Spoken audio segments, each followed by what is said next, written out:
mercredi tout le monde!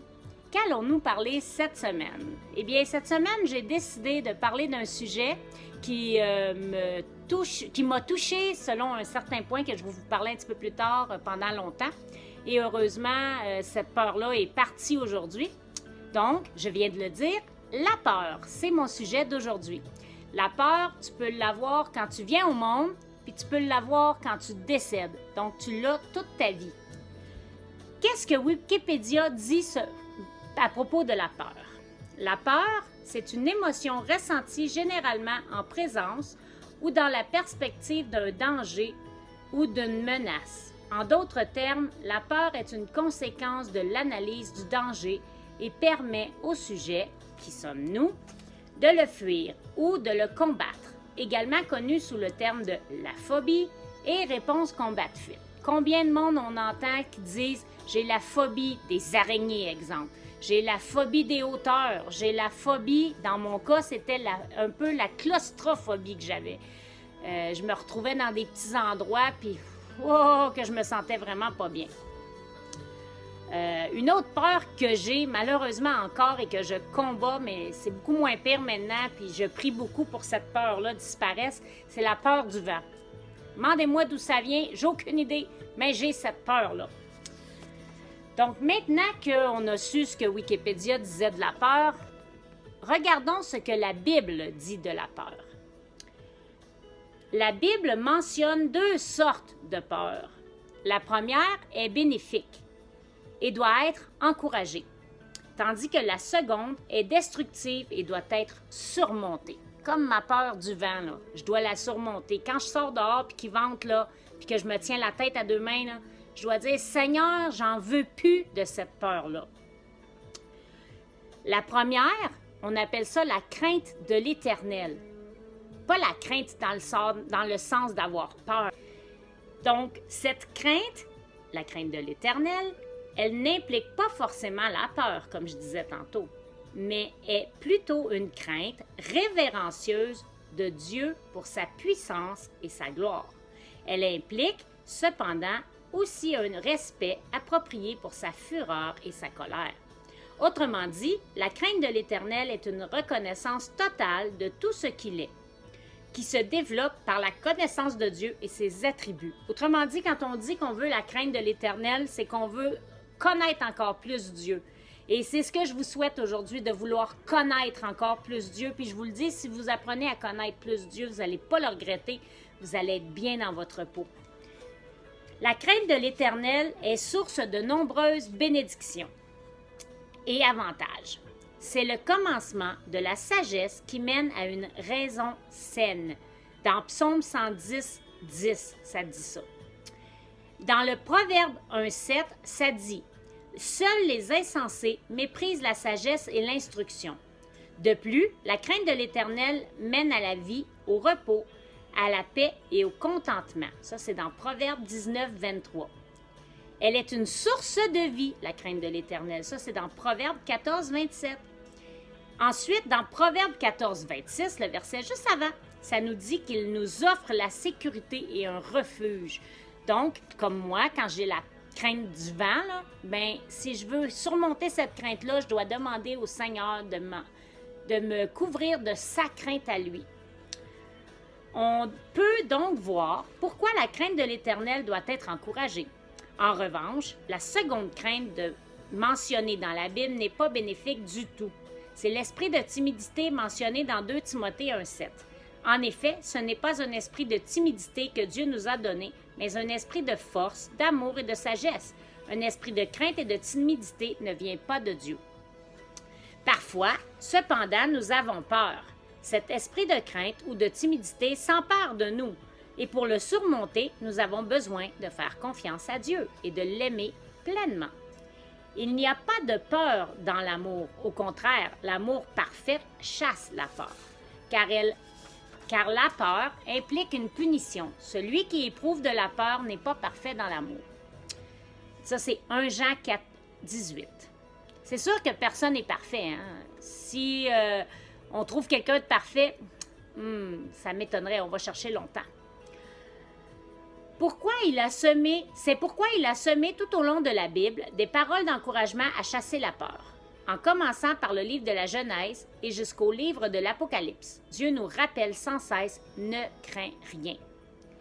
Par exemple, dans Isaïe 41:10, ça nous encourage en disant « N'aie pas peur, car je suis moi-même avec toi. Ne promène pas de regard inquiet, car je suis ton Dieu. Je te fortifie, je viens à ton secours, je te soutiens par ma main droite, la main de la justice. » Souvent, nous avons peur de l'avenir et de ce qu'il adviendra de nous, mais Jésus nous rappelle que si Dieu a nourri les oiseaux du ciel, à combien plus forte raison pourvoira-t-il à nos besoins, nous, ses enfants? N'ayons donc pas peur. Nous valons beaucoup plus que les moineaux, selon Matthieu 10:31. Ces quelques versets répondent à une grande variété de craintes. Dieu nous dit de ne pas avoir peur d'être seul, d'être trop faible, de ne pas être entendu ou de manquer du nécessaire pour vivre. Combien de fois qu'on travaille fort là, en 2019, là, la vie coûte cher, on le sait tous. Hein, avant, tu prenais 100 $, tu allais faire une épicerie pour 4 personnes. Aujourd'hui, tu prends 100 $, tu as de la misère d'avoir une épicerie pour une personne. J'exagère un peu, là, mais on s'entend, vous comprenez ce que je veux dire. Mais pourtant, Dieu nous dit de ne pas s'inquiéter. Il va prendre soin de nous. Il va nous aider. On va manger à tous les jours. Et quand Dieu est avec nous, personne ne peut être contre nous. Des fois, on pense que Dieu n'est pas là, puis on dit « T'es où, Dieu? Me semble que je te vois pas. Me semble que je te ressens pas. » C'est pas parce que Dieu n'est pas là. C'est nous, souvent, qu'on se détourne de Dieu. Ça, tout ce texte-là que je viens de vous lire, c'est un texte que j'avais trouvé sur Info Chrétienne. Le site Internet, c'est www.infochrétienne.com. Si vous voulez aller voir, ils ont des sujets quand même assez intéressants. Autre chose sur la peur. Un petit texte que j'ai trouvé, ça, c'était dans la Vie chrétienne. C'est un autre site Internet. Donc, ici, ils disent, très tôt dans la vie d'un enfant, la peur se manifeste. Hein, on le sait tous pour ceux qui ont des enfants, quand ils sont petits, « Maman, il fait trop noir. Maman, je veux pas aller nager, j'ai peur de me noyer. Maman, je veux pas rester toute seule. Maman, je le connais pas, ça. » Hein, c'est toutes des peurs que nos enfants nous disent. Pourtant, cette peur est nécessaire au développement de l'enfant. Tu sais, si on dit toujours, « Ah, OK, t'as peur du noir, parfait, je vais toujours rester à côté de toi. » Bien, il n'apprendra pas à combattre ses peurs. Ça lui permet de prendre conscience du danger. C'est sûr que s'il n'a pas peur de l'eau, là, si selon lui, là, « il y a une piscine, good, je saute dedans! Glou, glou, glou, glou, glou, glou, il ne sait pas nager, il va tomber dans le fond de l'eau. » Il faut quand même qu'il y ait une certaine conscience que, « Wow, minute, si je ne sais pas nager, que je saute dans l'eau, je vais me ramasser au fond, puis je vais peut-être me noyer. » Faut qu'il sache quand même que faut que j'apprenne à nager avant de tomber dans l'eau. Hein, on se comprend? Donc, en réalité, la peur, c'est une émotion normale qui sert d'avertisseur à l'organisme pour lui signaler un danger potentiel. Il est nécessaire pour maintenir en alerte et inciter à la prudence. C'est un sentiment humain au même titre que la joie, la tristesse ou la colère. Il est donc tout à fait normal d'avoir peur, une peur qui se manifeste différemment selon la personne et son environnement. Elle peut prendre plusieurs formes. Elle se traduit par le trac d'un artiste qui doit monter sur scène, une personne qui doit prendre la parole en public. Elle se présente sous forme d'appréhension quand on doit faire face à l'inconnu.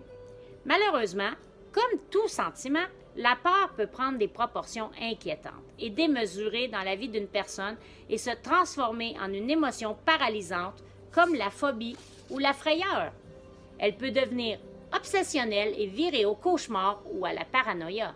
C'est ainsi que la peur, dans ces moments-là, est injustifiée puisqu'elle est systématiquement face à un élément reconnu comme non dangereux. Exemple, dans mon cas, quand je me promène puis que les arbres ils bougent parce qu'ils ventent, ben c'est pas dangereux, là. Je veux dire, je suis capable d'aller dehors, je m'envolerai pas, je suis assez pesante de toute façon. Mais pourtant, cette foutue peur-là, qu'est-ce qu'elle fait? Elle me fait paniquer, elle me fait paralyser, puis là, je pourrais me prendre la main sur la tête de même, puis me mettre la tête entre les deux jambes, puis je viens folle. Je vous le dis, là, pour ceux qui me connaissent, vous savez, s'ils ventent un peu trop, je panique. Ça, c'est quelque chose que je veux combattre, moi aussi, là. L'origine de la peur. c'est quoi? La peur a pris naissance dans le cœur d'Adam et de Ève. On repart dans la Genèse, là. Adam et Ève sont nos premiers parents que Dieu a créés. C'est dans le Jardin d'Éden qu'elle est apparue pour la première fois, poussant nos premiers parents à se cacher. Et c'est le résultat de la désobéissance. Hein? Pour ceux, je pense que pas mal tout le monde connaît l'histoire d'Adam et Ève. Dans Genèse 3, verset 10, quand le serpent est apparu, il a dit à Ève, vas-y, mange-en, c'est bon, blablabla, blablabla. On ne comptera pas toute l'histoire. Puis qu'est-ce qui est arrivé? Ève, elle en a mangé. Qu'est-ce qu'elle a dit? Ève a dit à Adam, goûte-y, c'est bon. Hein? Puis qu'est-ce qui est arrivé? Les yeux se sont ouverts. Ils ont découvert qu'ils étaient nus. Hein? Qu'est-ce qu'ils ont fait quand Dieu est apparu le soir? Adam, Ève, où êtes-vous? Hein? Ils ont eu peur. Pourquoi? Parce que là, ils savaient qu'ils avaient désobéi. Qu'est-ce qu'ils ont fait? Au lieu de dire, Dieu, on t'a désobéi, ils se sont cachés. Puis là, quand Dieu a demandé, qu'est-ce que vous faites? Bien, on a eu peur. Bien, comment ça que vous savez, vous êtes nus? Bien, parce qu'on a mangé du fruit. Hein? C'est ça. L'homme vivait en paix et en sécurité dans le jardin jusqu'au jour où le péché a fait son apparition. En s'éloignant de son Créateur par la désobéissance, l'homme a ressenti un sentiment nouveau et étrange qu'il a défini comme la peur. Nous avons donc reçu la peur en héritage et depuis, elle s'est renforcée, devenant omniprésente dans tous les domaines de notre vie. Qu'est-ce que le monde de la peur? Attentats, violences, les crimes gagnent chaque jour du terrain, plongeant le monde dans un climat d'angoisse et de terreur. N'est-ce pas? L'homme a peur de la mort, mais aussi de la vie. Il a peur de la maladie, de la guerre, des catastrophes naturelles, puis de la science. Finalement, on a peur de tout. Des fois, on a peur d'avoir peur, n'est-ce pas? La peur de vieillir conduit certaines personnes à utiliser toutes sortes de produits dangereux pour leur santé. La peur de manquer d'argent, les gens deviennent avares. La peur de la solitude pousse beaucoup de gens à s'entourer de personnes douteuses qui leur font du mal. La peur du chômage a rendu certaines personnes esclaves des exigences et des caprices de leur patron. Hein, des fois, on n'est pas bien dans notre endroit de travail, mais on a tellement peur de manquer d'argent qu'on reste là. Quand la peur devient persistante et angoissante, lorsqu'elle devient maladive et nuit gravement à la santé mentale et spirituelle, on ne peut pas l'accepter. Comme dans mon cas, la peur du vent, là, wouch wouch, j'ai hâte qu'elle s'en aille parce que c'est vraiment pas le fun. Je vous dirais que c'est beaucoup moins pire dernièrement. Je combats beaucoup cette peur-là, excusez.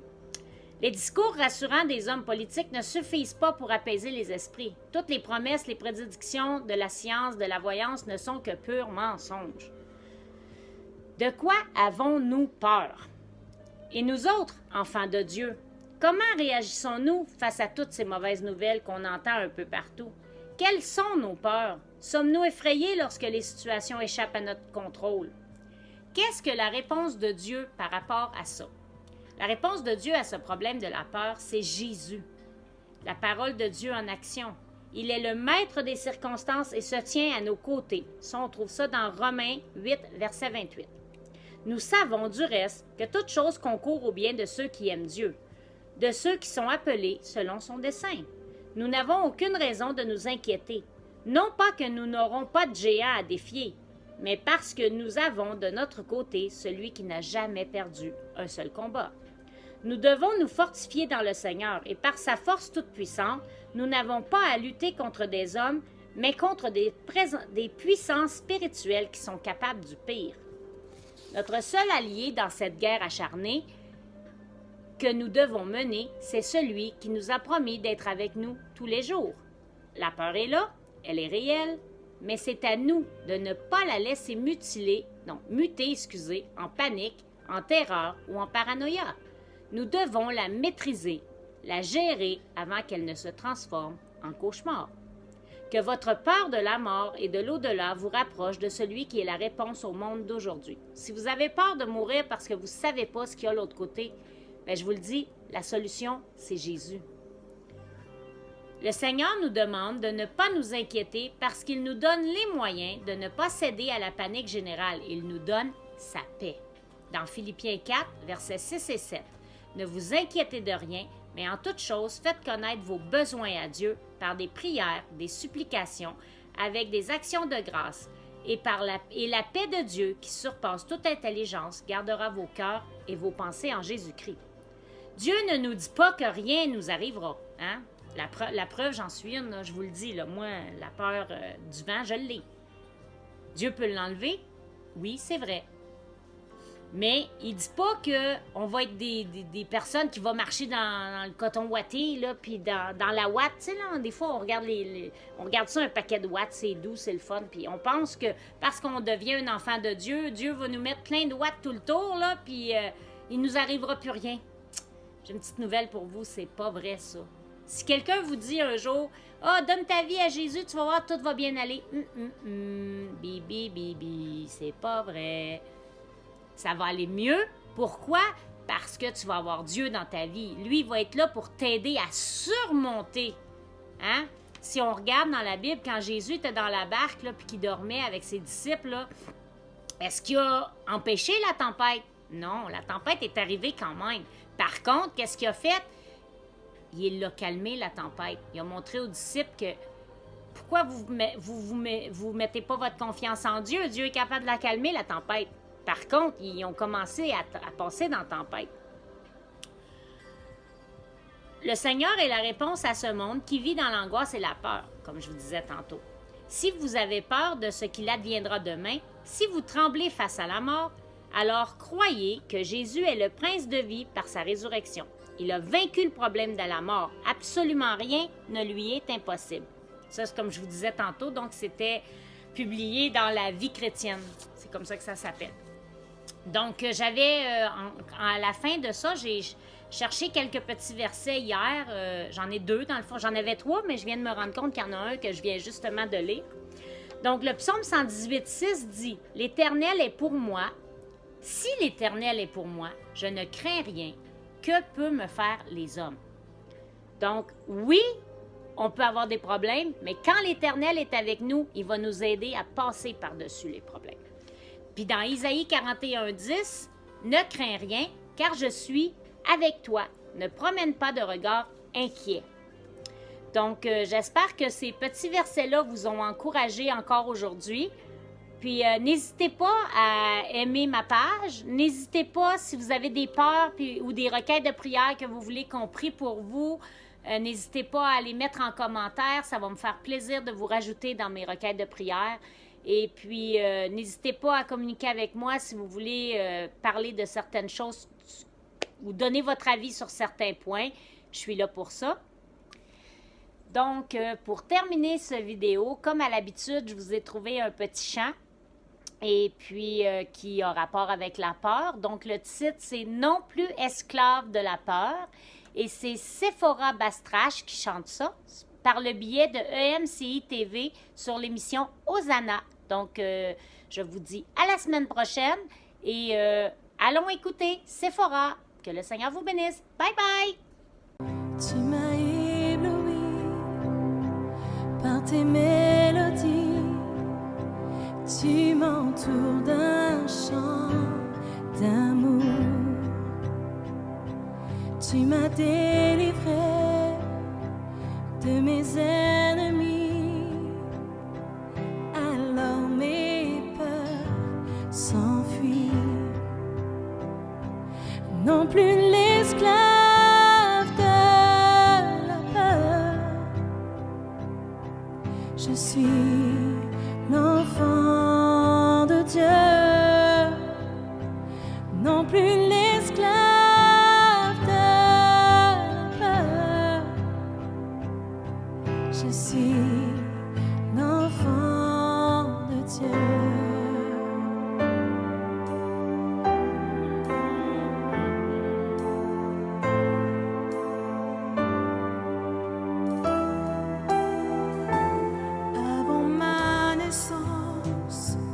Tu m'avais choisi, tu connaissais mon nom. Tu m'as fait renaître, tu m'as adopté. Ton sang coule dans mes veines. Non plus l'esclave de la peur.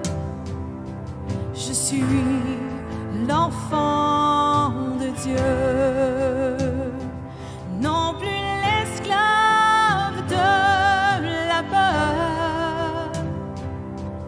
je suis l'enfant de Dieu,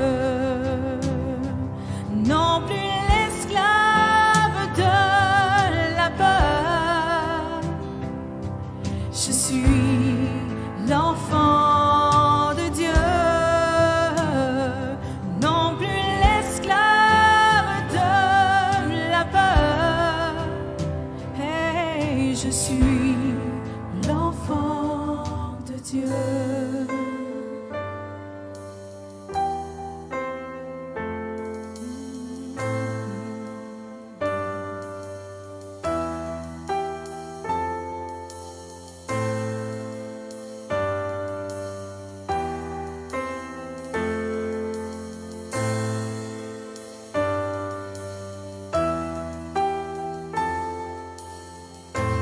Je suis entourée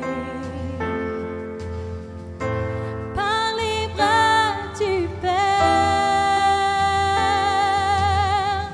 Je suis entourée de ces chants de délivrance.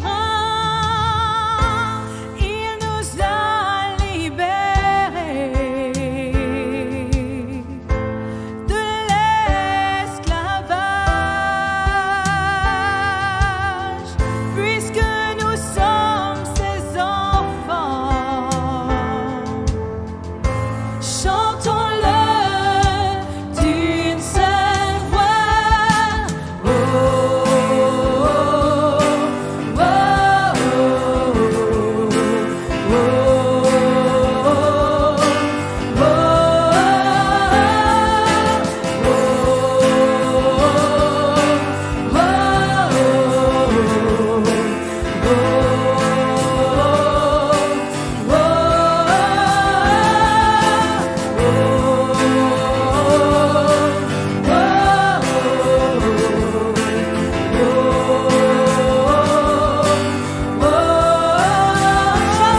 chante la délivrance, chante la délivrance.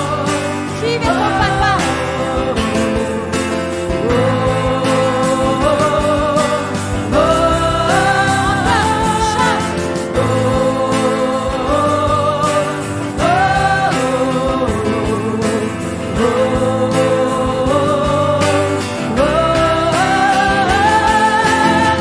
Tu fends la mer pour que je marche au travers. Dans ton amour, tu noies mes peurs. Tu me secours afin que je puisse dire: je suis l'enfant de Dieu. Tu fends la mer pour que je marche au travers. Dans ton amour, tu noies mes peurs. Tu me secours afin que je puisse dire: je suis l'enfant de Dieu. Tu fends la mer pour que je marche au travers. Dans ton amour, tu noies mes peurs. Tu me secours afin que je puisse dire: je suis l'enfant de Dieu. Tu fends la mer pour que je marche au travers. Dans ton amour, tu noies mes peurs. Tu me secours afin que je puisse dire: je suis l'enfant de Dieu. Je suis l'enfant de Dieu. Je suis l'enfant de Dieu. Je suis l'enfant de Dieu. Je suis l'enfant de Dieu. Je suis l'enfant de Dieu. On déclare: je suis ton enfant. Je suis l'enfant de Dieu.